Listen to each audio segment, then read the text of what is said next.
Welcome everyone to the UC Davis Radiology Residency webinar.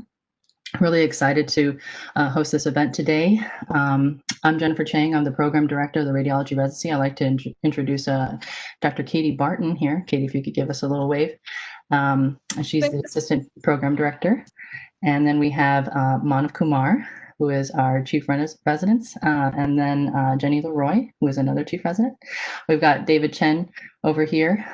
He's our Education Chief Resident, and Perrin Yap, who is our Resident Director of Social Media. So really excited you could take time out of your Sunday to join us. We're having an interesting Sunday. Sorry about all these technical things. I'm sure everyone is sort of working it out amongst themselves in this interview season that is virtual. We're actually at my house, and we had a nice brunch just beforehand, and hopefully we'll have some mimosas later. So hope you're having a similar Sunday as well. So I'd just like to turn it over to Dr. Katie Barton. The format of this is that we're going to have a short webinar including slides about our program. And so me and Katie will discuss that with you, and then we'll move on to a short presentation by our Chief Residents, and then we'll answer the common questions that were submitted to us by your registration. And hopefully we'll get some questions in the chat, but we might not have time for that today. But so Katie, thank you so much, and let's go ahead and start us off. Sure. Thank you so much, Jen. So just by way of very brief introduction of myself, I am a pediatric radiologist, and I've been at UC Davis a little bit more than a year.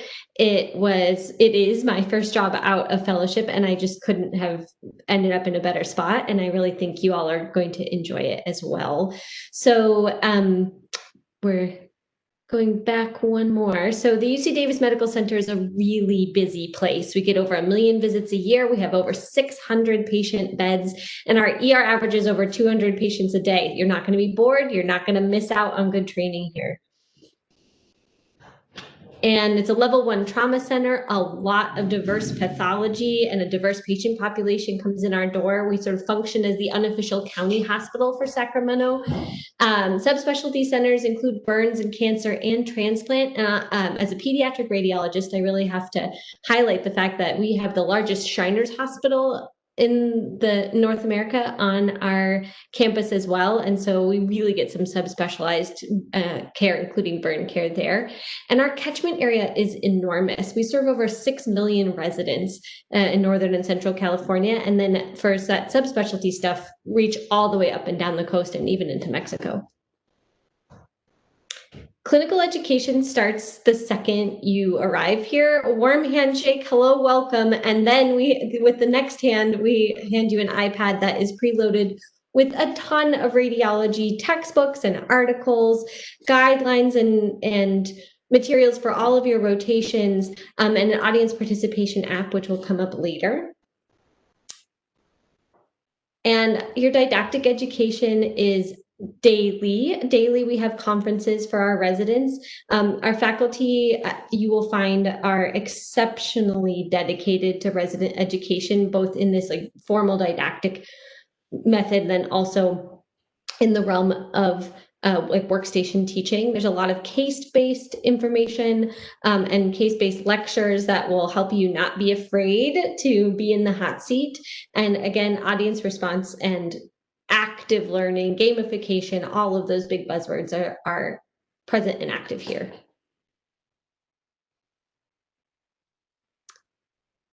A few little details about our residency. You'll see that we have 31 residents. We have both DR residents and then some IR track folks, and also a nuclear medicine residency. We have 8 to 9 fellows. So if you look at those numbers added together, 31 residents, 8 to 9 fellows, about 40 trainees for 43 clinical faculty. So our faculty to resident ratio is exceptional. You're often typically working one-on-one with an attending. It's a 4-year program, just like you expect for every radiology residency. And of course, we're ACGME accredited. Didactic education covers all of the subspecialties, but then we also do some pretty great additional lectures here. We have internationally renowned medical physicists. Bushberg, like the Bushberg textbook, he worked here. And our physicists give 7 weeks of dedicated physics lectures to you guys. There's additional time to attend review courses, physics and radiology. And we have an dedicated first-year lecture series called Brandt and Helms, where faculty lecture on first-year specific topics just to our R1s, our PGY2s. Help you feel like you're getting up to speed. And then just a little bit more about didactic education. It's a really well-rounded curriculum. It's not static, and it changes with the seasons and changes with your sort of experience in residency. We dedicate weeks every summer to emergency radiology across the subspecialties. We have a robust and vibrant radiology M&M here that residents and faculty participate in actively. And then lectures outside of just how do I interpret this study include important non-interpretive skills, economics of medicine, practice types, informatics. We have some really impressive faculty who are embedded in all of the technology that makes radiology run, and they share all of that knowledge with you. Feedback from our residents is really important. You'll have regular meetings with your PD team, as well as opportunities to give informal feedback. Annual program evaluation goes both ways. We're evaluating you as a resident and you're evaluating us, and we're both growing together. We have resident retreats, and we will have them again just as soon as COVID allows them. And then one thing that we take very seriously here is an exit interview. You don't just sort of reach the end and walk out the door. We take time to have a comprehensive review with all of our fourth years and get their feedback on the program as well, so we can make every successive year better. And of course, we participate in the annual ACGME survey and take those results very seriously. When we say our academic funds are generous, we mean generous. If you put those numbers together, you get about $12,000 in your book fund over 4 years here, and includes full support for AIRP and for taking the core exam in your 3rd year. And then on top of that, book fund can advance from here. There are research opportunities and additional time and monetary support to support your research. So research is required of every resident, and it's something that we really work together collaboratively to make sure that each resident finds a research project that's valuable to them. And like I said, the time and the money are both supported.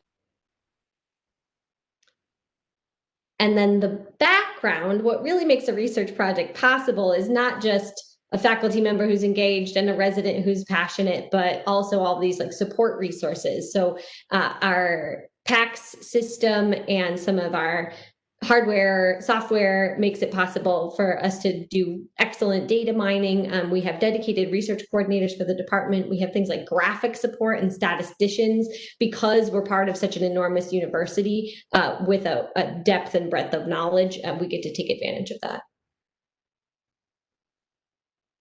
And then just tiny little bit here on some of that cutting edge research that's going on at UC Davis. We have internationally renowned researchers who are working on what's called the Explorer Project. And if you've seen on our Instagram in the last month or so, our Explorer is producing incredibly high quality scans that are incredibly fast, and it is a true like gold mine for research opportunities. And then in addition to that, UC Davis is proudly the first academic institution scanning clinical patients on this high resolution or ultra high resolution Canon CT.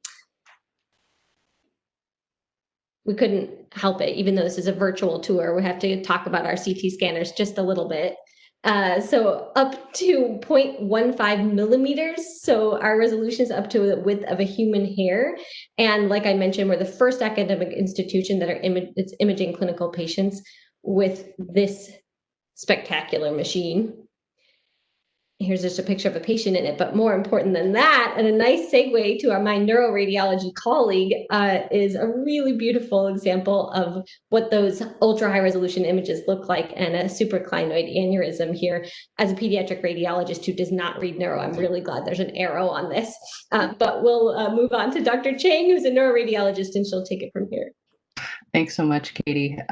Sorry about the driving. It seemed like the PowerPoint was running away from me. So I have to confess, I drive on the street just like I do this PowerPoint. So please watch out. If you do move to Sacramento, not safe on the roads. So anyway, resident wellness, we all take very seriously in terms of the PD team, and it's sort of a passion of ours, really trying to get more familiar with this topic, and certainly the topic surrounding physician burnout and resilience, and especially in these tough times. So really trying to do our best with coming up with new programming all the time and incorporating that into the curriculum. So for teaching opportunities, our chief resident, Dr. David Chen, will talk a little bit more about this. But essentially, I have lots of opportunities to teach, other residents in terms of junior residents. We have journal club presentations. You actually have to provide a lecture as a senior resident to other radiology residents. And then there are a lot of opportunities to teach medical students during the day and non-radiology UCD residents. So in neuro, what we usually have is a neurology resident rotating around, a PM&R resident, a neurosurgery resident, an ENT resident. So all those people are sort of breathing down your neck just a little bit, but our residents do so well with that and are able to also kind of do a little bit more clinical correlation and have them help out with the clinical aspect of learning. And then global travel, just a little bit about that. I was one of the first people in 2013 to go to Haiti with the former PD before me, Dr. Rebecca Stein-Wexner, and she leads our global health initiative at this moment. And you can see that in years after that, then she usually takes 1 or 2 residents with her, and really a great experience just to be in a different country and learn about the culture and provide education. So it's a very intense week of teaching, and we go down with lots of prepared lectures, but a really fabulous opportunity. So that's me back in the day. And but they also come here, and there's opportunity to teach them, and we have not had them obviously because of COVID, but hopefully we'll have them again soon to rotate with us and learn a lot. And they are, their program is small, and their country is in a huge need for radiologists, so really important. So before I turn it over to our chief residents, just want to tell you a little bit about Sacramento. Obviously the state capital, nicknamed City of Trees, just a few pictures here. This is a picture of our residents, and lots to do here. A wide variety of restaurants and bars that are very affordable. The American River, where you can go boating and kayaking. Jenny and Manav had an interesting experience one summer, so they could tell you about that one time, and got lost and fried to a crisp. But so I wouldn't recommend that entirely. But other things that you can do, biking in Sacramento, we've got an awesome trail called the American River Bike Trail that is really just 10 minutes from the hospital, and it's 32 miles, and you can bike that the entire way and just have beautiful scenery. Sacramento parks, lots of parks. I live near McKinley Park, actually, so we were there yesterday. It's got an awesome playground for my kid to run around in, and lots to do here, really just to enjoy the outdoors, and really great weather. And then if you enjoy hiking, really great access to gorgeous hiking trails all around. Lake Tahoe, as you'll see, is pretty close, and so is Yosemite. So if you haven't been, certainly something to do. And I hear that the crowds are, significantly less since COVID. So, a good opportunity to go once the fires die down. This is a brewing town. I personally am not an IPA fan myself, but my husband is, so he really loves being here and enjoying all the different kinds of breweries that have been popping up just all the time. So we have different beer festivals. I've gone to this Sacramento Beer Week myself, which is really awesome and fun. And then, of course, we're really close to Napa, and the rest can tell you that I'm really interested in wine. They always get me some wine for my gift annually at our graduation, which is very sweet of them. And we're very close to Clarksburg and Amador County, so that's more Zinfandel, Old Vine Zinfandel, and then Napa, which is just an hour, and of course is the great capital of wine here in the U.S. And then SF is so close, and you can go and just go to the city 1.5 to 2 hours, probably even less now given the traffic and the COVID times. And then Lake Tahoe is just 2 hours from UC DMC. So as a resident myself, I do day trips up and back down and be home for dinner. So it's really close and really convenient. So I just want to thank you for your interest in us and for taking the time of your Sunday. I'm going to turn it over to the Chief Residents. This is a picture of how they surprised me at one time for my birthday, actually. So I was literally reading out and they surprised me, literally came up and scared me to death, but it was very fun and I really enjoyed it. So very sweet. That's Baron there. So I'll turn it over to you. Let me stop sharing here. Thanks, Dr. Chang. I'm just going to pull up my PowerPoint.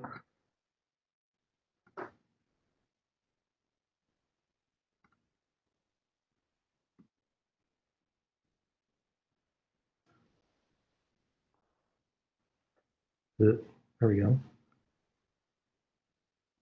Okay, just waiting for it to refresh. Give me 1 sec, guys. Is that it? Okay. Just want to, on behalf of all the residents, want to welcome you guys to our webinar. Thank you so much for joining. We hope that you find this insightful.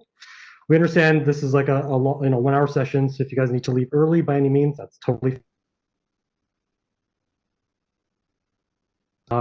during the interview. We can also provide you with our email addresses if you have any specific questions. Before we get started, we just wanted to share some of our own residency photos. So some things that we do is a Christmas white elephant. This is residents trying to put on EKG leads, and you can tell we're struggling.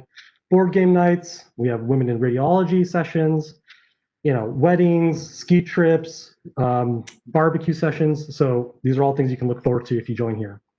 I wanted to point out in this wedding photo, our friend who's getting married is actually up in the second to right. He's the one struggling with the EKG leads. I wish I had a picture of him because he was wearing both a turban and a sword during his wedding. So he looked pretty awesome. So I don't think you guys got to see our faces before when we were being introduced. My name's Jennifer Leroy. We'll kind of just introduce ourselves as we go through. I'm actually originally from Minnetonka, Minnesota. I did my medical school at Medical College of Wisconsin in Milwaukee. And then I spent a year during my TY just north of Chicago. I lived in the city, but I worked in Evanston Hospital. And then I will be going next year to New York City for my fellowship training in mammography at Memorial Sloan Kettering. Hi, I'm David Chen. I'm the Education Chief Resident for our residency, and I'm a fourth year attorney. I'm from San Diego, California. I went to medical school at the Keck School of Medicine at USC, did my internship at all of you UCLA Hospital, and next year I'll be doing MSK at UCSF. Hello, my name is Heron. I'm an R3, and I'm originally from Laguna Niguel, California, so SoCal. I did my medical school training on the East Coast at Tufts University in Boston. There I did a transitional year at Stewart Carney Hospital in Dorchester, Massachusetts, and I will be going into interventional radiology. And my name is Manav Kumar. I'm from San Jose, California. I went to Albany Medical College in New York, did my intern year in prelim medicine at Santa Clara Valley Medical Center, and I'm applying for mammo. So before we get started, we've kind of already addressed that you guys have kind of a tricky job this year since you're assessing places from a distance. But one thing to kind of keep in mind is you want to find what's like going to be a very good fit for you. So I'll just share a few things that I thought were important when I was looking. I feel like all programs are going to offer something really excellent, and you guys, I'm sure, will all be getting into places that are really wonderful. What you want to find, though, again, is a great fit. So for me, one thing that was a little bit unique was I was doing couples match. So that just makes things a little bit harder to juggle, but we were very lucky to have matched here together. My fiance is in anesthesiology. One thing that I thought was probably the thing that drove me most to choose this program was the fact that I wanted to go to a residency where I was going to be challenged. So I really mean like a program where the residents are doing the bulk of the work. Of course, everywhere has fellows, which is wonderful, but I wanted to make sure that the work was going majority through us. I didn't want to feel like I could slack off at all. And so this is a great place to have matched for that reason. I also wanted to just feel like the residents really got to know each other and were friends friends both in work and out of work. And those are both things that I think are definitely true of our program. So it's been a great 4 years for me so far. So kind of diving in, I don't want to spend too much time. We've already kind of touched on this, but big picture is UC Davis Health System is very, very large, and we have excellent clinicians. And that, of course, matters because that will really drive the pathology that we see. So we have a wide breadth of pathology. For instance, just this week, an attending shared with me this sweat gland tumor of this person's face. I had absolutely never seen this before. It was truly the size, it like duplicated the volume of this poor person's face. So you see this incredible, crazy pathology, and then you'll see bread and butter cases. Like my first week on night call alone, I had 2 ectopic cases. So you see the gamut of everything. And again, we've already highlighted that there are tons of exams that come through UC Davis. So you are going to see everything that you need to see in your training. We see quite a bit of volume, which is great. So what are some highlights about our program? Well, we are a diverse bunch. I trained, of course, in the Midwest. We have people who trained from all over in terms of their medical school. We all have varied backgrounds and interests, which make things a lot more fun. We have residents who definitely started off in different areas. So we have people who are formerly in finance. We have people with all sorts of different interests like music. Perrin, actually, a professional concert violinist. So he's definitely made a change. He also has some finance in his background. We also have people who are huge foodies, who have traveled the world going to some of like the biggest name places. We have CrossFit enthusiasts. We have somebody who was previously an amateur figure skater. So we have people who really kind of bring a lot of life to this program. Of course, our program director team, they've all trained elsewhere in the country. And I think that that's really beneficial. It's not just our program director team, but people throughout all of the sections really are bringing strengths from programs around the country back to UC Davis. So I think that that's really great to have people bringing different things and highlighting their toolbox and their training and sharing that with you so you can pick out what works best.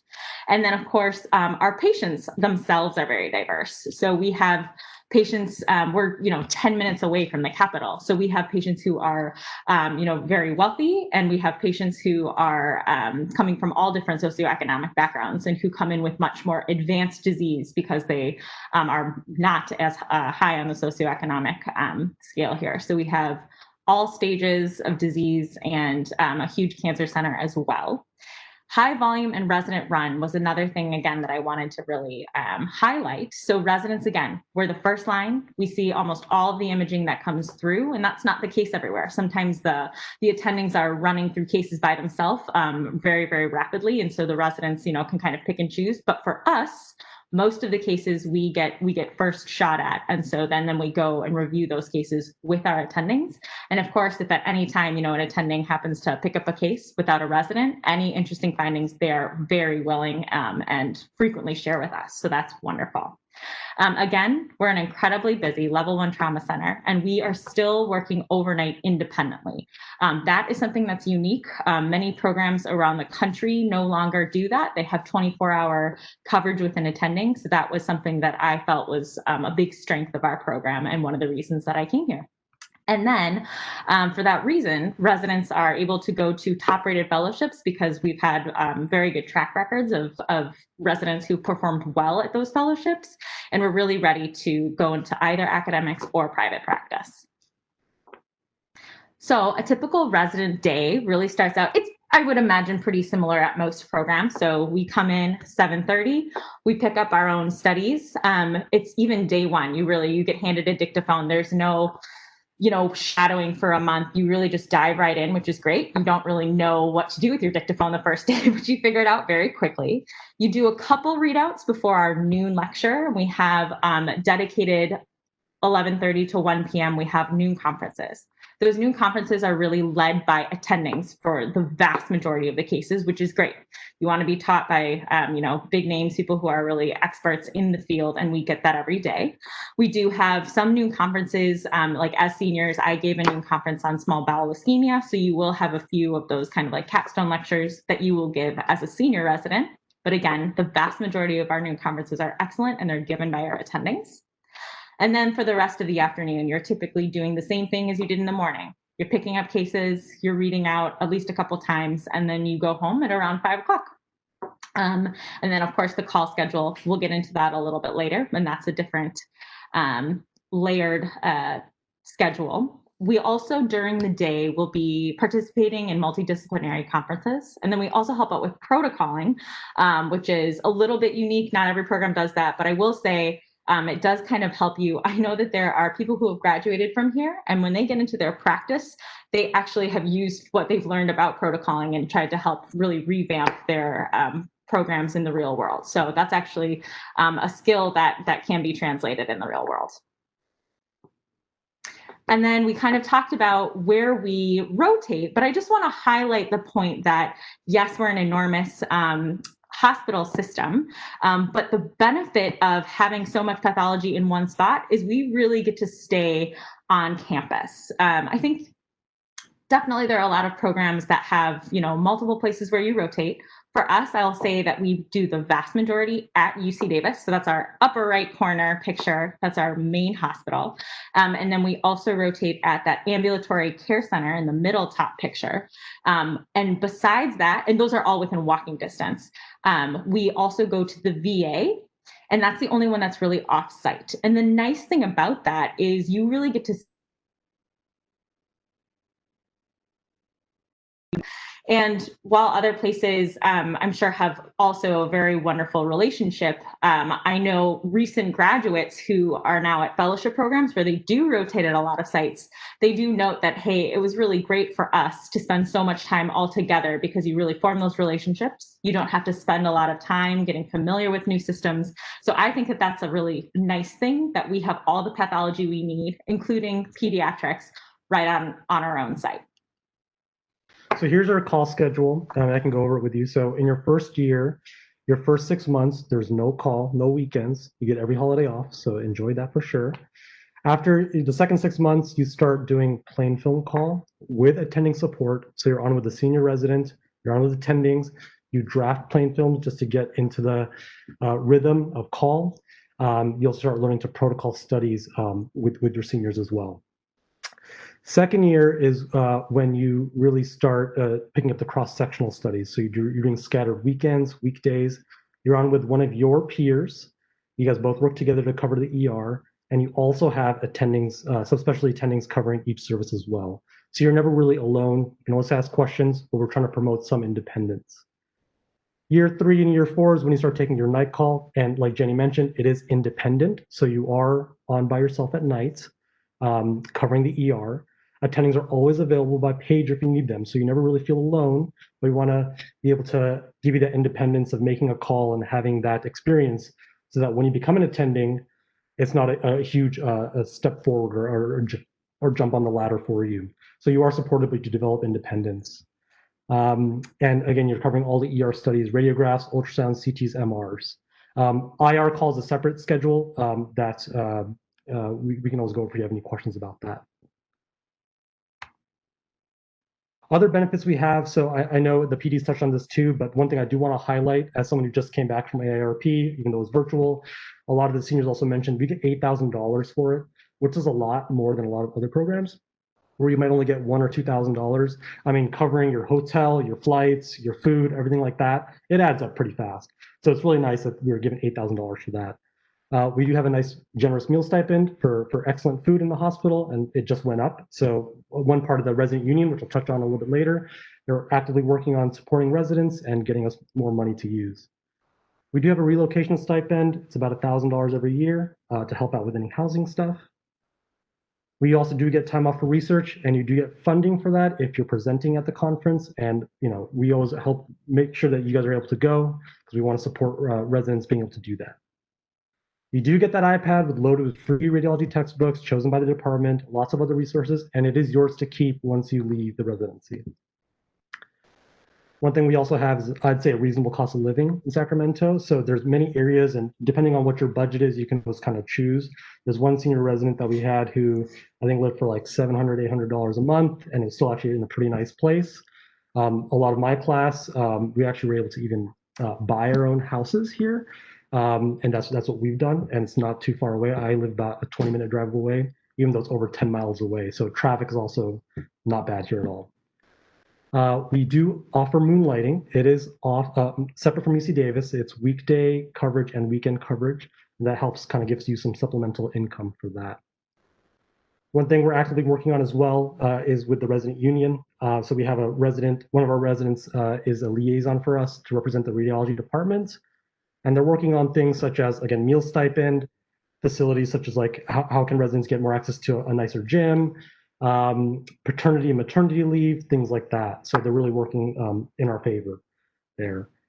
And one thing I definitely want to highlight is vacation. You know, who doesn't like vacation? We do take it in 1 or 2 week blocks. And we even allow individual days to be used when you're a 3rd or 4th year. When we're making the schedule, we do prioritize vacation. So you do get your first choice as much as we possibly can. And that really makes a big difference because we know, you know, residency is a busy time, but you also have a life outside of residency. So you want to make sure you're able to make any events you need to or have any family vacations. Okay, and then for people who are interested in global health, this is definitely, Dr. Chang already touched on this, but definitely have opportunities to do that. So we talked a little bit about Dr. Stein-Wexler. She was our prior program director. She's wonderful. She's in the pediatrics department. And so again, she has brought people to Haiti, and we also have Haitian students who rotate here. I actually was fortunate enough to become friends with one of the girls, Yam. Year she was there as well, so we got to spend a week together, which is great. We also have just published this open access textbook, and a bunch of residents actually posted or published articles within there. I made an article about intussusception reduction, which is ultrasound guided, which is unique. Typically that is done with fluoroscopic guidance. And of course, if anybody has interest in going somewhere besides Haiti, I think you would have a lot of support with that, especially with Dr. Stein-Wexler's experience. Oh, and I just wanted to highlight that another example of just showing that we really are very supported by our faculty is the fact that we take part in kind of leadership training, and we also have been given like national awards and positions on committees. And in large part, that's due to faculty nominating us through application, and then we also apply, and we will get accepted. Apologies, sorry, there's ice crinkling in the background that I'm laughing at. But we have had the opportunity to participate on a national scale. So these top 3, I just are all, they're similar, but I can speak to mine. Last year, I got to go to Baltimore for, it's called the AARLD program, and it was a scholarship, so I got a stipend to go there for a week. And it was really wonderful. You get the opportunity to network with people, to meet potential mentors, to meet other co-residents. That was really the best part for me. So time, but when I was applying for fellowship, I was able to talk to a handful of these people that I had met and figure out, hey, what's the real scoop? Are you guys going to fill internally or not? So I'm still in touch with at least 5 people on a semi-regular basis, which has been really wonderful. So other chiefs around the country, I have a little bit of a network, which has been very beneficial. Chris Degas is one of our 3rd-year residents. He's a superstar. He is a merit scholar. So he got this scholarship to the Society of Skeletal Radiology. It's actually very competitive. So he's one of 10 applicants in the country who got this. And so this means that he gets access to like an ultrasound program, and he is getting paired up with a mentor, and he also gets access to, or actually opportunities to meet with fellowship directors of MSK. So he was somebody who knew early on what he wanted to go into, and so he's really going to benefit from that. Perrin Yap, who will be talking to you guys shortly, he is actually he's a member of our ACR, so American College of Radiology, the residency fellow section, RFS. So he's our network representative for ACR, which is also another national group. And then, of course, I'm sure many of you guys are aware of SIR, which is a big national interventional radiology society. Our ESIR, one of our ESIR residents and our IR chief resident, Stefan Sussman, is one of the committee members on that national meeting or national society.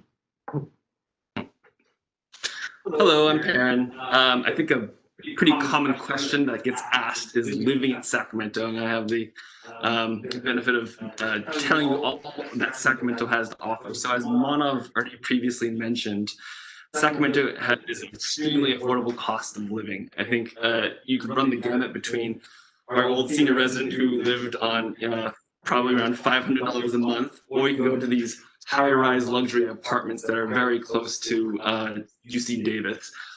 As Mountain mentioned, a lot of us, we actually purchased our house, and they could go from in the Midtown area to East Sacramento to like Rancho Cordova, which is about 20 minutes away. And even if you live 20 miles away, it's only a 20-minute commute back to UC Davis campus. So it shows you that there's not a lot of traffic here, even if you decide to live in a further area away.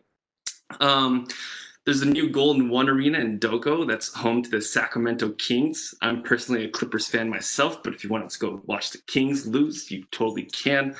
Also, the Doco also has all these concerts from a lot of famous performers. I think last year, Monov was trying to convince me to go see Taylor Swift with him.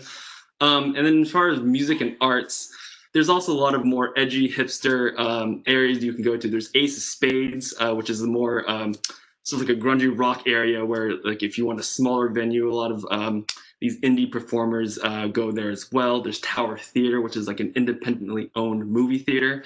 Super cool. It's like all decked out in like sort of like 1950s architecture, and you can have like a beer while you drink. You have beer while you watch a movie. There's the Croker Museum. We typically have our graduation at the Croker Museum, and it's like this gorgeous venue, and it's also one of these world-class museums that are just in the doorstep of Sacramento. And then this is just one of the examples of the areas you can live in the historic R Street, where these like very fancy lofts are there. A lot of conveniences around the area, a lot of bars, and a lot of grocery stores. Next slide, please. Oh, I think it went to. All right. And then Sacramento, I'm going to correct my program director, which you should never, ever do, but it's actually not the city of trees anymore. It's the farm to fork capital.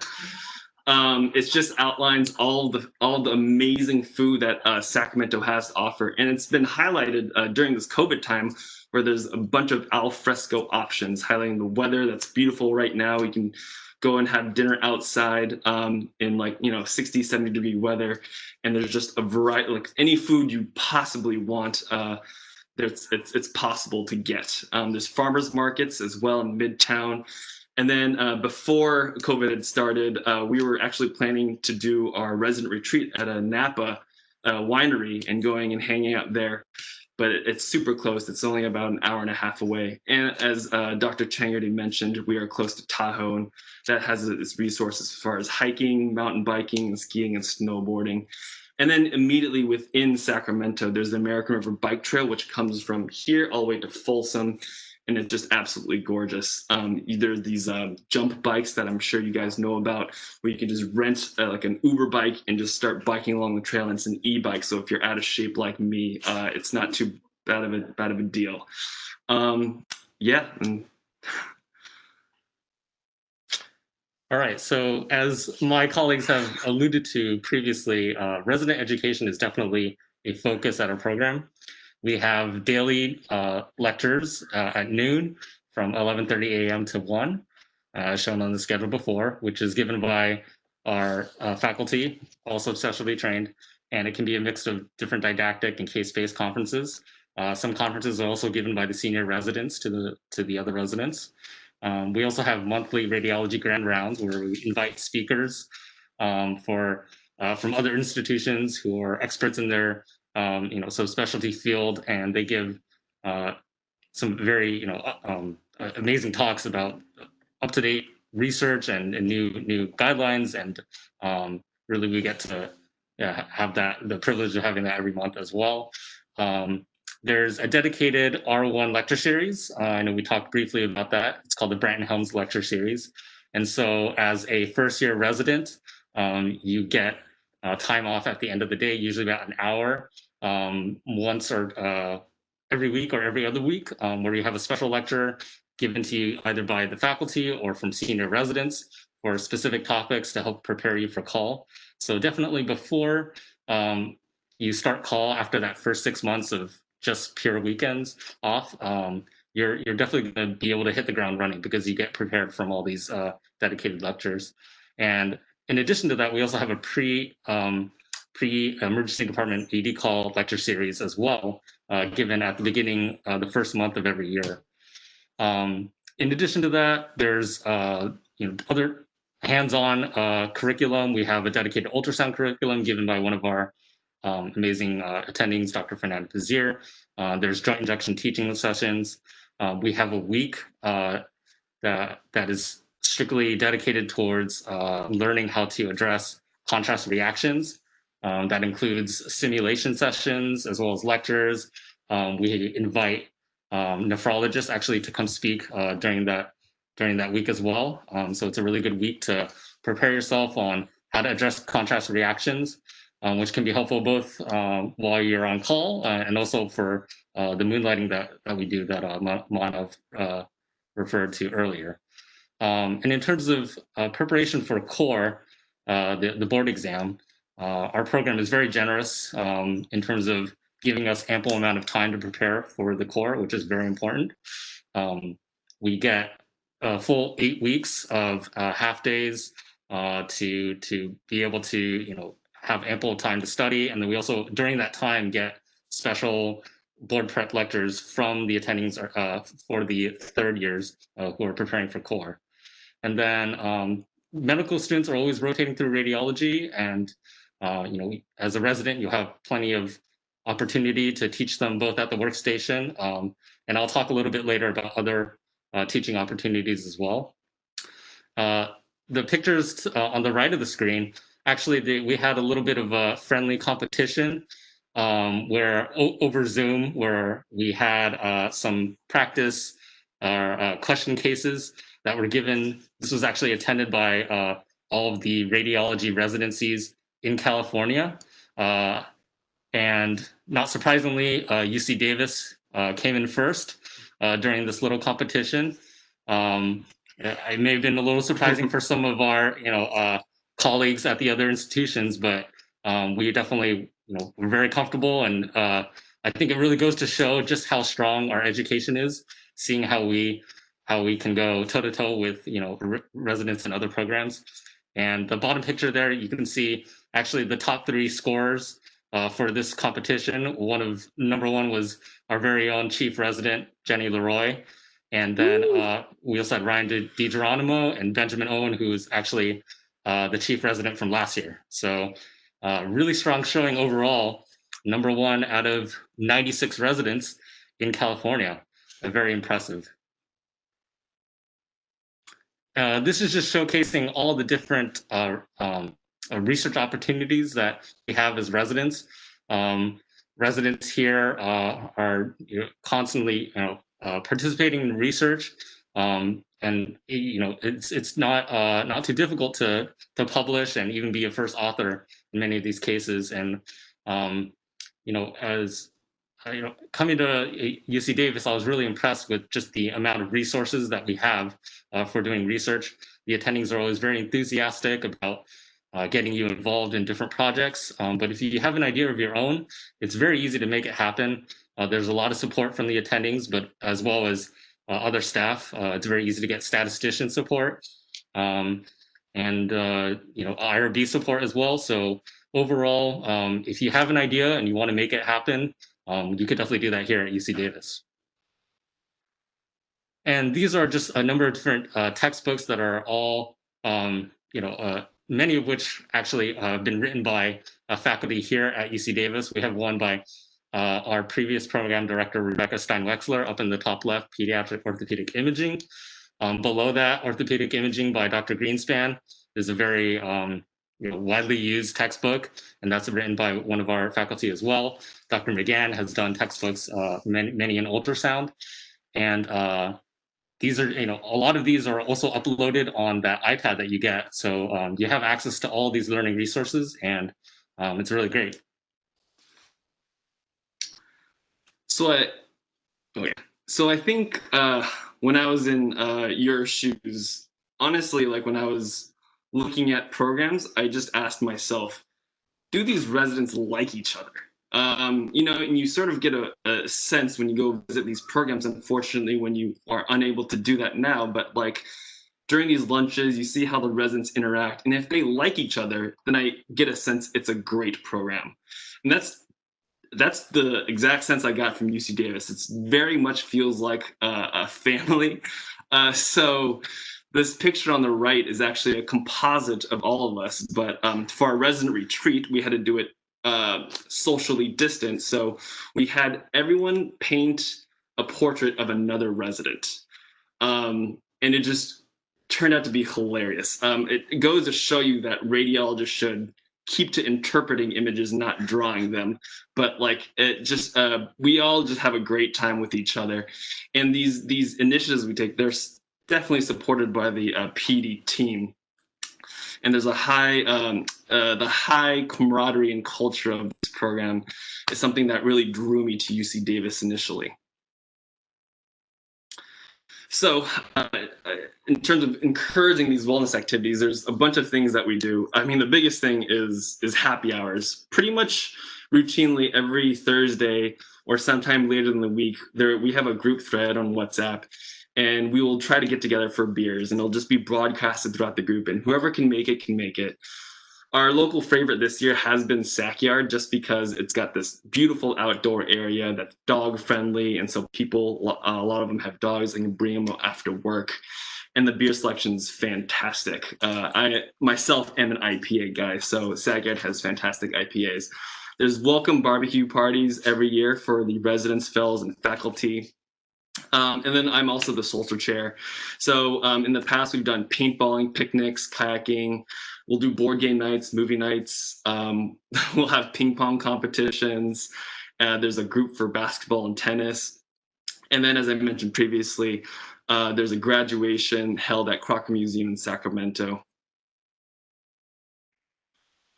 In terms of COVID activities, we've had these competitions that have been sponsored by our program directors. We'll have like meme competitions, animal doppelgangers, designing a face mask.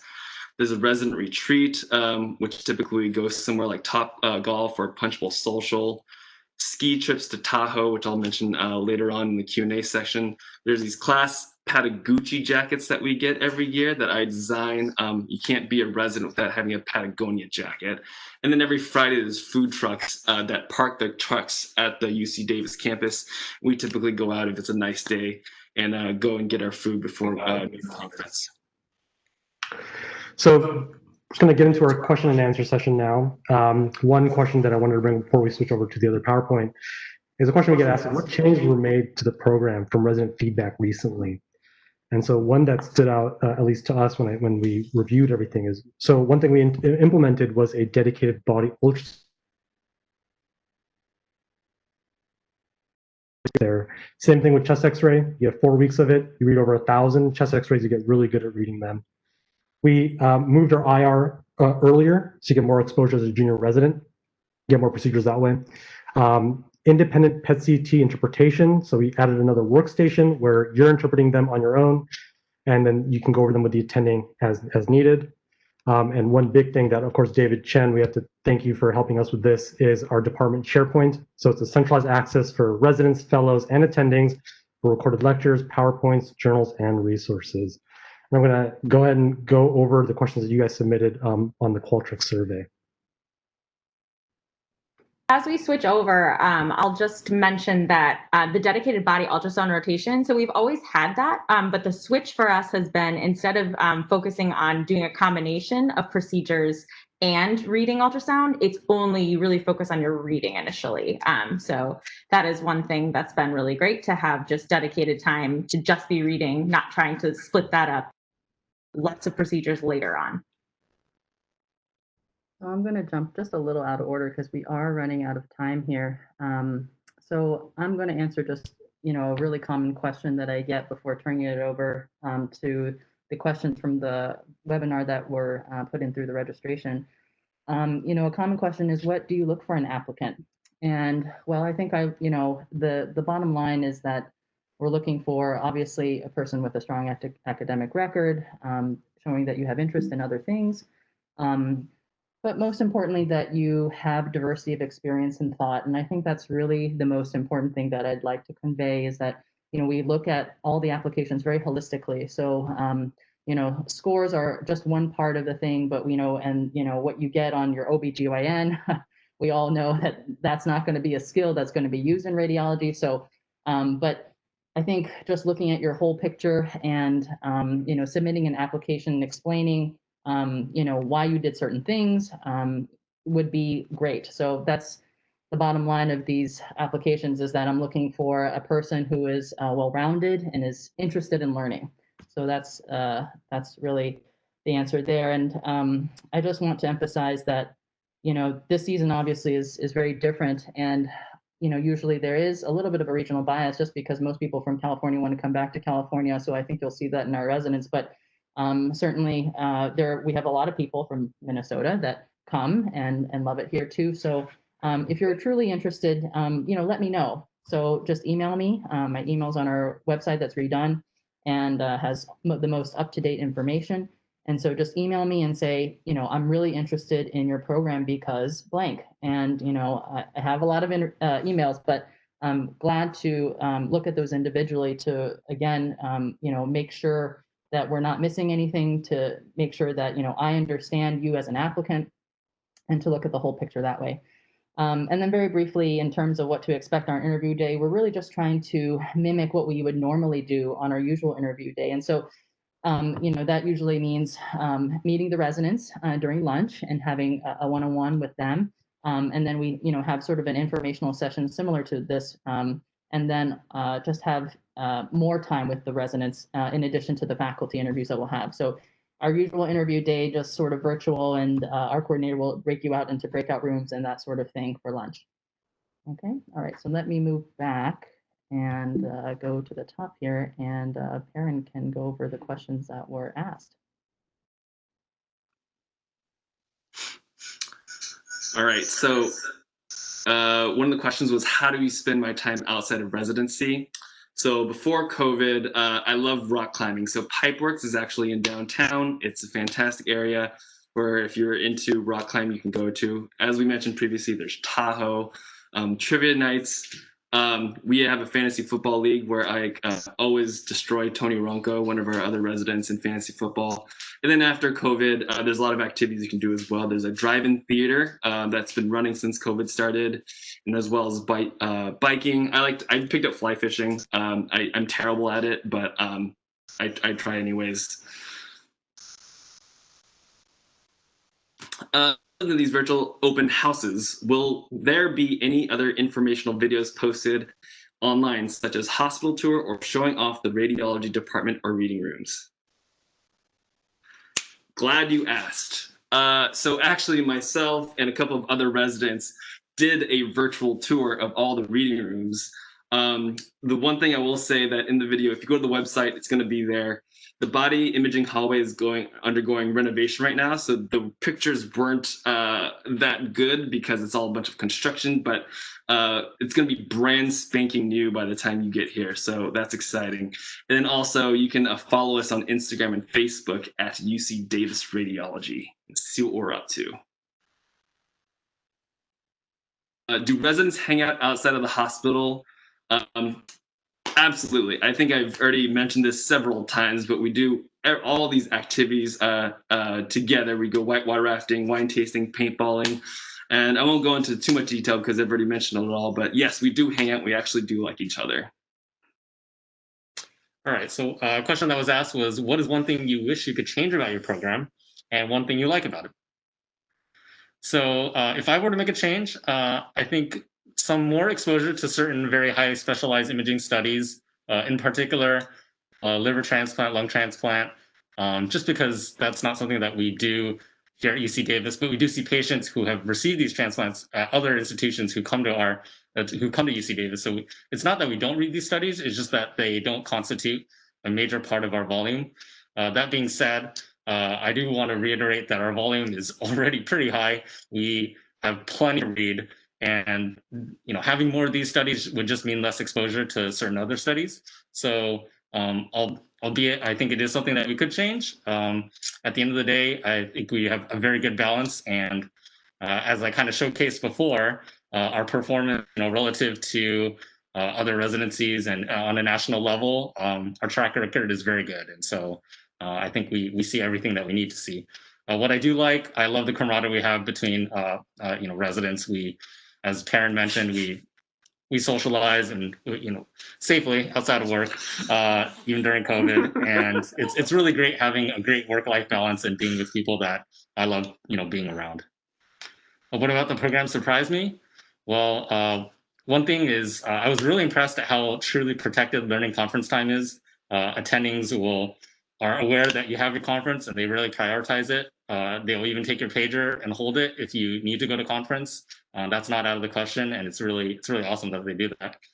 Our graded call system is very nice. You sort of develop responsibility over time, and I think it's really well designed.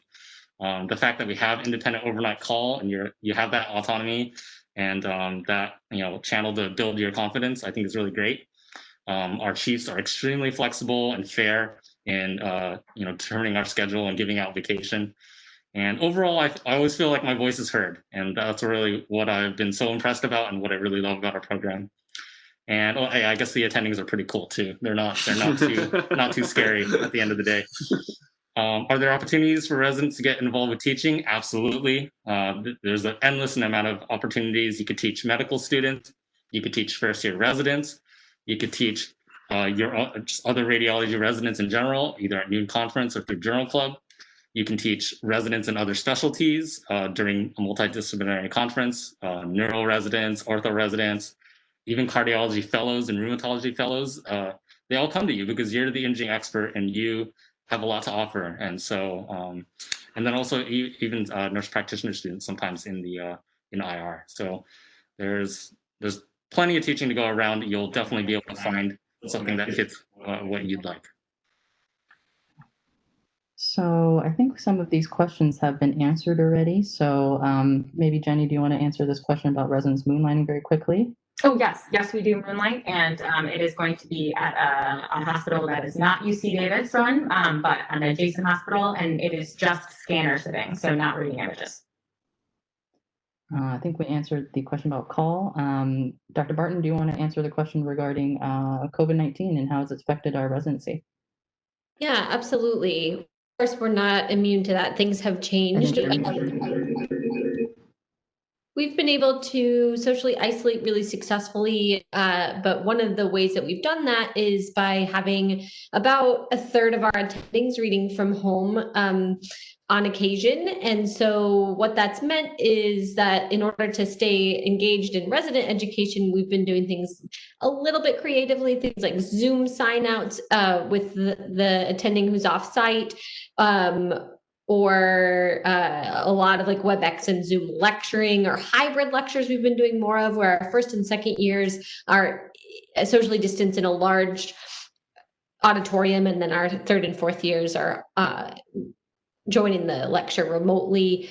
We have been really pretty careful about evaluating how many people can be in any individual reading room and not overwhelming any given room's system for air quality so that people are safe at work. I love that it came across as increased alcohol dispensers. Of course, we're talking about hand sanitizer. The mimosa type of alcohol is only for not at work. But utilization of different reading rooms and offices in order to spread people out. The thing I want to highlight most in this answer, though, is that we recognize that COVID is an unprecedented stressor on every member of our department: residents, attendings, staff, technologists, administrators, what have you. And as part of the PD team, we've been really dedicated at paying attention to those stressors. We've surveyed our residents recently and are just about to share those survey results with our residents and put them into action. So you're not suffering alone. We're all suffering everywhere across the world with COVID, but nobody at UCD is suffering alone. Okay, great. Thank you so much. Let me see. Just want to answer the last couple questions before we wrap up here regarding family friendliness and being supportive. The answer is yes. Obviously, Sacramento is very affordable rather than a really large city. We talked a little bit about moonlighting, and we've got great benefits in healthcare that's provided for the residents here, in addition to the resident union that they were mentioning already. We've got a lot of young families, myself included. I've got a toddler, so definitely understand what it means to have kids. We've got very supportive faculty and staff and residents who have developed really, strong supportive relationships with each other. So that's been really great. That's my kid, and these are the residents who gave this little shirt to my kid. It says future radiologist, although he'll probably be an artist. Let's just be honest about that. So maternity week is 8 weeks without making up any time in addition to vacation. We've got a lot of different resources that are available that I also use. And like I said, just supportive people who really understand. So that's really, I think, that wraps it up for our webinar so far. I think all these other questions have pretty much been answered by our presentation today. So I'm sorry that we weren't able to open up a chat to have more of a dialogue with you guys today, but really look forward to having you all visit and virtually and to seeing you online. So please just email in case you have any questions to the chief residents who have their emails online, and then also to me and Dr. Barton to express interest in the program. So with that, you guys want to say bye to everyone? Yes. Bye. Thanks for joining. We'll put our emails in the chat. Great. Thank you so Bye. much. Thanks for joining us. Thanks for joining.